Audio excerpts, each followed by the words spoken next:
Lama kunjo sumla kyabzuchi dola penje sangye drupa sho. May all beings have happiness and its causes. May all beings be free from suffering and its causes. May all beings never be separated from the great happiness that is beyond all misery. May all beings dwell in equanimity, unaffected by attraction to dear ones and aversion to others. May all beings recover from the sicknesses of mind and body pollution and enjoy relative and absolute health now and forever. May all beings relax in a pure and healthy outer and inner environment now and forever. May all beings enjoy inner peace and world peace now and forever. Malusem chen kungi gangyo chi dude bunje mi tse jom zela ngena malu yanda kengyo be chamden go jene die shek su so. Protector of all beings without exception, endless subduer of harmful beings and energies, perfect knower of all things, Bhagavan in attendance, please come here to this place. Minapa, the Bengali Jonah. I am called Minapa, the stubborn fisherman. When plunged into the vast sea of my destiny, I survived in the belly of the holy Leviathan by practicing a yoga meant for Uma Devi alone. After this, even solid rock could not bear the weight of my excellence. Minapa the fisherman spent his life in a little craft out on the Bay of Bengal. Day after day, he would bait his hooks with morsels of meat, cast out his lines of homespun cotton, and wait for the tug that meant he had connected with a creature from the depths. One bright, calm day, Minapa was plying his trade as usual, waiting patiently for a bite. Suddenly, there came a pull on his fishing line of such enormous strength that the poor little fisherman was yanked headlong into the sea. Minapa had hooked the most gigantic sea creature he had ever seen in his life, and once the Leviathan had seen the fisherman, Minapa became the bait on his own hook. The creature swallowed him whole. But so beneficent was his karma, and so remarkable his luck, that the fisherman survived to set up house in the belly of the great fish. Meanwhile, in the more celestial realms, Uma Devi, divine consort of Shiva Mahadeva, had taken it into her mind to learn her spouse's purest and most secret yogic practices. Night and day she pleaded and begged and insisted, until Mahadeva knew he would have no peace until he instructed his consort in his dharma. Yet, until now, his practices had been only for himself. He was uneasy about imparting teachings of such great power, lest they fall upon the wrong ears. Therefore, he imposed one stricture. He would instruct Uma Devi as she had requested, but he would only do so in the uttermost depths of the sea. Uma Devi was delighted. She immediately set about constructing an underwater hermitage of the most exquisite sacred shells, all hung about with pearls and precious corals. It was set within a garden of rare and delicate sea grasses and flowers, and she invited all manner of brightly colored fish to come and share her retreat. When he saw it, Mahadeva pronounced it suitable and immediately began his discourse.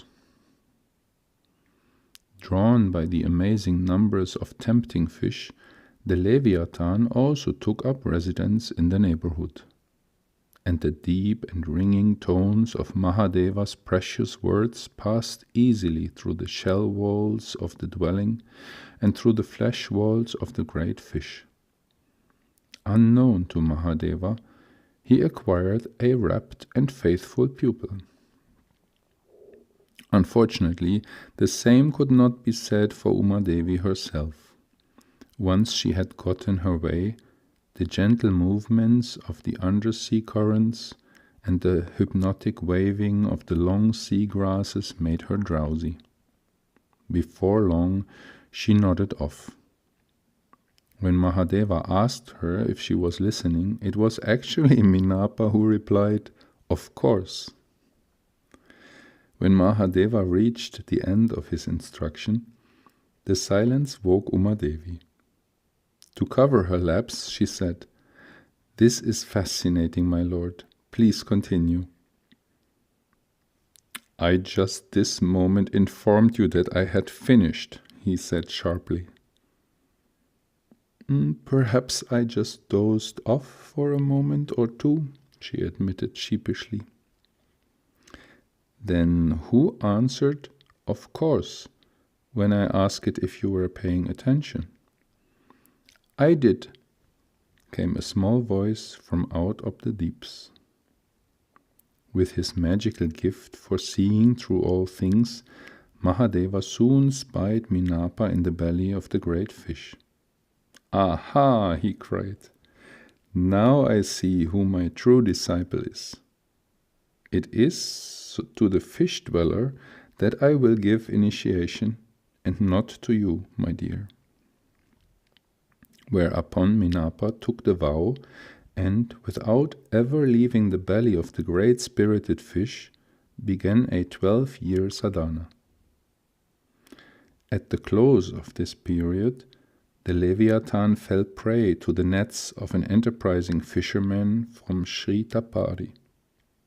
Certain that the heaviness of the creature meant it had somehow swallowed enormous fortunes of silver and gold, the fisherman hacked it open with great effort. The treasure that emerged was Minapa. The poor fisherman was nearly frightened out of his wits. "Who are you?" he cried, staggering back. To a gathering crowd, Minapa related the tale of his capture and initiation. And when he told them the name of the king in whose reign he had last seen the light of day, the astonished populace knew he had, indeed, lived in the belly of the great fish for 12 long years. At this, they gave him the name of Minapa, the fish siddha, and prostrated themselves at his feet. They worshipped him with offerings, and a great feast was held right there on the sand where Minapa had emerged from the sea. As though they had a mind of their own, Minapa's feet began to dance in an outburst of joy. Wherever his feet touched the rocky shore, they sank into the stone as though it were sun-warmed butter. To this very day, you can still see the siddha's footprints embedded in solid rock. As he danced, Minapa sang this song to his amazed audience. "The source of my magic is twofold. It arises from the good fortune that accrued from the virtue of my past lives, and also from my steady devotion to the great teachings I have heard. Ah, my friends, what a precious jewel is one's own mind." Progressing along the path, Minapa worked selflessly for others for 500 years. In time he came to be called Vajrapada or Akintapa, and increased his magical powers manifold. At last, his labors done, he arose bodily into the paradise of the Dakinis. Ni modelek zendelek, ni meguhungyandelek shin, nin sentak du delek per, kunchosum gi jingilo, kunchosum gi ngodrubzo, kunchosum gi tashisho. At dawn or dusk, at night or midday, may the three jewels grant us their blessings. May they help us to achieve all realizations and sprinkle the path of our lives with various signs of auspiciousness.